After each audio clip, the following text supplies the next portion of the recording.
Welcome, Mr. SL Tricks of Sifan.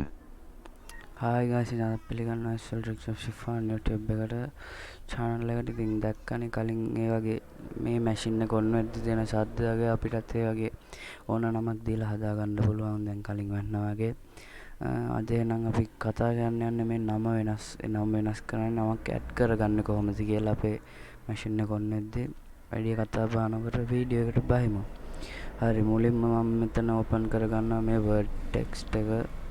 මේ word text එක අපි එන මේක මෙතනින් copy කරගමු. copy කරලා control C එක copy කරගමු මෙතන මෙහෙම. copy කරලා මෙතනට අපි new එකක් open කරගමු. නැත්තම් ඔහෙන් ඕනෙත් නෑ. මෙතනට ගියා notepad කියලා ගහුවා. notepad කියලා ගහුවා මෙතනටම අලුත් එකක් වෙනවා. අපි මෙතනට paste කරගමු. paste කරාට පස්සේ මෙතන welcome name කියලා තියෙනවා. අපි මේ name කියන එක මෙතන edit කරගන්න ඕනේ.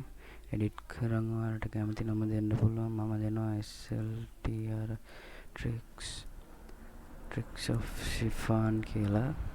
දැන් ඔන්න වෙද්දි කියවෙන්නේ ඔතනට අපි දාන නම යාළුවනේ.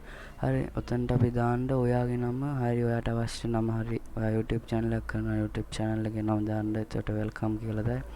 කැමති නමක් ඔයා ඔතනට දාගන්න යාළුවනේ. ඊට පස්සේ අපි මෙතන ගින් save කරගන්න ඕනේ. save as දීලා save as දුන්න ගමන් මෙතන file එකක් open වෙයි. ඊට පස්සේ ඒක open වුණාට පස්සේ guys මෙතන තියෙන දෙවෙනියට මම මේ notepad description එකකින් ඔයාලට දෙන්නම්. මෙන්න මේ text එක copy කරගන්න ඕනේ. ඒක copy කරගමු. මම shortcut key එක පාවිච්චි කරලා ඒකයි copy කරගන්නේ. ඒක backspace දීලා මම මේක දාගන්නවා downloads වලට. downloads වලට බලලා නැත්නම් videos වලට බලමු. ඒක ඕන music වලට බලමු. music වල මෙන්න මෙතනට paste කරන්න ඕනේ. අනිවාර්යෙන් මෙතන welcome.vbs කියලා තියෙන්න ඕනේ guys. ඊට පස්සේ ඒක save කරගමු. save කරලා පස්සේ මේක වැඩක් නැහැ. ඊට පස්සේ යාළුවනේ අපි මේ තුන්වෙනියට තියෙන මෙතන මේ එකක් මේ code එක මෙතනින් copy කරගෙන start menu එකට ගිහිල්ලා paste කරන්න ඕනේ. මේ folder එකක් open වෙනවා.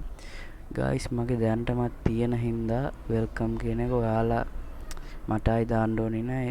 ඔයාලගේ ඒ welcome කියන එක නෑ. ඒ හින්දා මේක ඔයා save කරපු තැනින් copy කරගෙන නැත්තම් cut කරත් කමන්නේ. cut කරගෙන එතනට ගිහින් අපි කලින් open කරපු file එකට ගිහිල්ලා paste කරන්න තියෙන්නේ. ඊට පස්සේ shutdown restart කරලා බලන්න ඒක වැඩ කරයි. එහෙනම් guys එච්චරයි. මම කලින් වීඩියෝ එකක් කරලා තිබ්බා මේ mouse pointer එකක් මාරු කරන හැටි. ඒකට දැන් පැචිතාල ලැබෙන්නේ. ඊට පස්සේ මේ ළඟදි කරා වීඩියෝ එකක් ඔයාලගේ input output device කොහොමද කියලා මම ඉදිරියටත් කරන්න බලාපොරොත්තු වෙනවා මේ වගේ වීඩියෝ එකක්. subscribe කරලා bell icon එක click කරලා තියන්න. එහෙනම් guys අපි ඊළඟ වීඩියෝ එකෙන් හම්බෙමු. like කරන්න, comment කරන්න, අනිවාර්යෙන් subscribe කරලා යන්න. bye.